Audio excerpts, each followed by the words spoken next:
Something you long believed to be true, but realized wasn't. That's the feeling people had when the news broke. The headline read like an accident. Malcolm-Jamal Warner drowns while on vacation in Costa Rica. That's what ABC7 reported. A man known for staying low-key, loved by fans, respected by peers, and with zero scandals to his name. Suddenly gone, in a blink. According to reports, he was swimming with his 8-year-old daughter when a powerful rip current pulled them under. Surfers nearby jumped in to help. One managed to get the daughter, another tried to save Malcolm. But it was too late. By the time responders arrived, Malcolm was unconscious and never came back. The autopsy later confirmed it was accidental, death by asphyxia from drowning. But here's what hit everyone. This wasn't just a tragic story. This was a message, because the way Malcolm lived didn't match how Hollywood works. And now, we're left with a bigger question. Was this just a freak accident or something deeper? Katt Williams has been saying for years, if you don't play by Hollywood's rules, they'll make sure you disappear. Not in a dramatic, headline-grabbing way, but quietly, subtly. Like someone slowly turning down the volume on your career until no one hears you anymore. And when you look at how Malcolm-Jamal Warner moved through this industry, it makes a lot of sense. He didn't chase the spotlight. He didn't chase fame. And he definitely didn't chase roles that made black men look like jokes. He stayed away from the put on a dress, act like a clown narrative that Hollywood kept recycling. And because of that, he didn't get blackballed for being untalented. He got blackballed for being unwilling. And when Katt Williams saw how quiet the industry had gotten around Malcolm, he didn't have to guess why. He already knew. The price of staying real is being erased. But now that Malcolm's gone, suddenly, the same industry that ghosted him is calling him a legend. Media outlets are writing tributes. Celebrities are posting selfies with old captions. It's like clockwork. They didn't say a word when he was alive and doing the real work on his own terms. But now that he's gone, now they want to talk about how underrated he was. Where was that energy when he was turning down roles that made black men look ridiculous? Where were the shout-outs when he was starting a podcast that challenged black stereotypes in media? Where was the love when he was producing documentaries and writing op-eds calling out Hollywood's gatekeeping? This isn't about conspiracy theories for clicks. This is about patterns. Because if you zoom out, you'll see this happens all the time. Ignore them while they're living. Monetize them once they're gone. That's not legacy. That's cleanup. See, Malcolm wasn't broke. He wasn't desperate. He didn't need Hollywood to validate him. He was Emmy-nominated, Grammy-winning, a poet, a podcast host, and a director. He had a real marriage, no scandals, and was a present father. That alone makes him rare in celebrity circles. But more than that, he was intentional. He said no to easy money, no to clown roles, no to being the punchline just to stay on screen. And because he moved like that, they labeled him too serious, hard to market, and off-brand. But the truth? He was just too real for a fake system. Malcolm's legacy wasn't built on tabloid drama or viral moments. It was built on principles. But principles don't sell. Performances do. And if you won't perform, they stop clapping. Katt Williams called this years ago. He said, if you don't play their game, they'll destroy your image. If that doesn't work, they'll erase your career. And if that doesn't work, they might erase you. People laughed, called him paranoid, called him crazy. But look around. Who's still standing that refused to wear the costume? Katt refused the fat suits, refused the dresses, refused the roles that turned black pain into punchlines. And what happened? He got labeled as unstable. They mocked him on late-night shows. He got arrested over and over, but he kept speaking.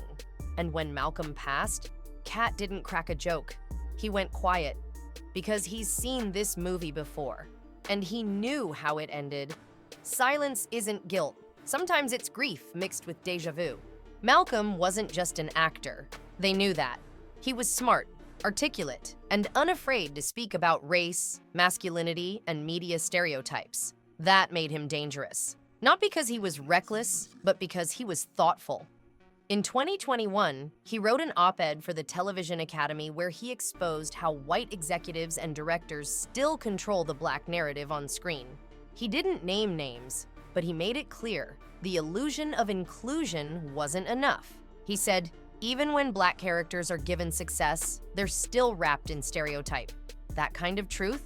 It doesn't make you popular in the rooms where deals are made. That's why he didn't get the flashy reboots, the big budget comebacks, or the red carpet invites. He wasn't difficult. He was disobedient. Hollywood doesn't blacklist you for being wrong.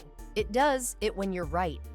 We can't ignore the shadow of Bill Cosby in all this. Malcolm rose to fame as Theo Huxtable, the golden child of a family that once redefined Black television. But when Cosby's legacy collapsed, so did everything attached to it. Malcolm kept his distance from the controversy. He never defended Cosby. And I am in no position to defend him because I can't. Right. But nor will I throw him under the bus. But the association stuck. And in Hollywood, guilt by proximity is enough, especially if you're not actively playing the game. After that, Malcolm wasn't invited back to the table. No reboots, no legacy roles, no major offers. Even though he never did anything wrong, he became inconvenient. And in this industry, inconvenient equals invisible. They didn't cancel him. They just quietly closed the door. After The Cosby Show, Malcolm had every reason to go big. He had talent, charisma, respect. He could have cashed in on cheap comedy, mockery, and roles that degraded him. He chose the opposite. He built a career with depth. He did stage plays about systemic racism, produced documentaries about Black history, wrote essays about media stereotypes. He wasn't trying to be famous. He was trying to be effective. But in this world, that kind of work rarely gets rewarded. He became the actor everyone respected, but no one promoted. The kind of name they'd drop to sound woke, but never actually hire.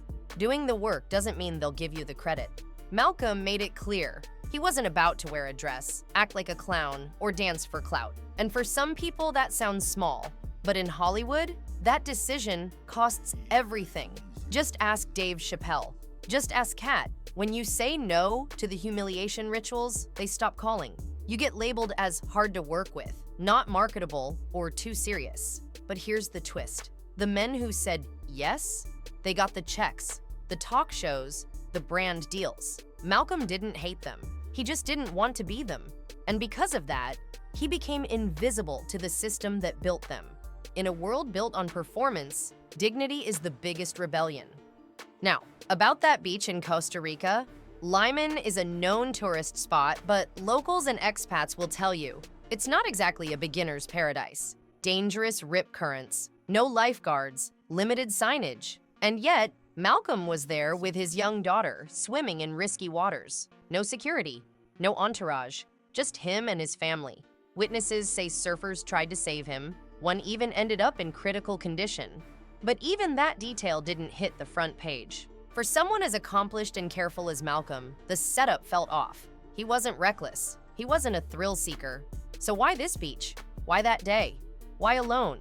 When facts don't lie, it's the silence around them that gets loud. Here's what doesn't sit right. There was no detailed investigation, no toxicology report released publicly, no timeline breakdown, no official statement from the US Embassy. The man was a national treasure, and they treated his passing like a local incident. No press conference, no follow-up interviews, no formal memorial broadcast. Compare that to other celebrity deaths. You get full coverage, timelines, tributes, investigative specials. With Malcolm, just a quick headline and gone. Even his funeral arrangements were quiet, family only, no live stream, no major Hollywood presence. It felt like the industry was avoiding the moment. When you don't control the narrative, they erase the page. Malcolm had a voice, and he was using it. His podcast, Not All Hood, was focused on one thing: breaking the image of Black America that white media kept pushing. He talked about fatherhood, love, healing, accountability, and the fact that Black men aren't just rappers, athletes, or criminals, but the mainstream never picked it up. No major platforms, no trending clips, no viral moments. Why? Because the truth he was sharing wasn't scandalous. It was stabilizing. And stability doesn't sell. He challenged the idea that Black culture had to be angry or aggressive to be powerful. And that scared them, because if people start seeing the real image, the caricatures stop working. Control the image, and you control the outcome. He knew that, and spoke anyway. Behind closed doors, agents whispered it. He's too serious. He's not fun. Not commercial enough. Translation, he was too black, too conscious, and too committed to truth.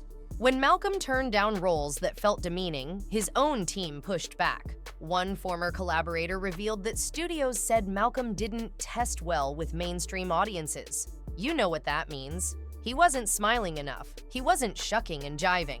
Meanwhile, actors who leaned into stereotypes were getting cast, signed, booked, and blown up. Malcolm wasn't jealous. He just didn't want to be used. Hollywood doesn't fear blackness. It fears black clarity. The day Malcolm died, tributes came pouring in. Netflix posted. Prime Video reposted old clips. Magazines called him a gentle legend. But where was all this when he was alive? Where were the interviews, the awards, the front-page praise? Now they're repackaging his image, framing him as a quiet giant instead of an active resistor, sanitizing his defiance so it's easier to digest. That's how they work. Once you're gone, they erase the edge and sell the shell. You become brand safe. You become posthumous PR. But that wasn't Malcolm. He wasn't soft. He was sharp. He didn't ask for permission. He stood on principle. And now that he can't speak, they're rewriting what he meant. Look at the pattern. When people like Malcolm pass, people who walked in integrity, you'll notice something strange. Suddenly, everyone's loud. Media outlets, celebrities, brands, they all want a piece of the tribute. Not because they cared when he was alive, but because death is profitable. You can't question a dead man. You can't quote him out of context anymore. You can't stop him from being turned into a hashtag. That's why Katt Williams always says, the real ones die while the fake ones get booked. Because real ones don't bend, and that makes them unmanageable. And in Hollywood, unmanageable is uninsurable. Just days before his passing, fans claim Malcolm posted something cryptic on his podcast's burner account. A tweet that read, "Truth always finds the surface, even when buried at sea." It was deleted minutes later. No confirmation it was real, but it started a wildfire online. Some say it was AI-generated clout chasing. Others swear it came from his team. Whatever the truth, the symbolism hit too hard to ignore. Whether it was real or not, the fact people believed it tells you something. We know this system hides things. We just don't always know what. When lies are common, even fiction starts to feel like fact. Katt Williams once said, "They take your career first. If that don't work, they take your life." It hit like a throwaway line in a comedy set, but it's echoed louder since Malcolm's death. The idea of a setup isn't about a single villain or shadowy figure. It's about a culture that punishes black men for choosing truth over trends, that labels strength as a threat, that doesn't kill you violently, but quietly. No scandal, no mess, just vanishing. Then later, they say, he was complicated, he was private, number. He was controlled out of the spotlight until he was no longer here.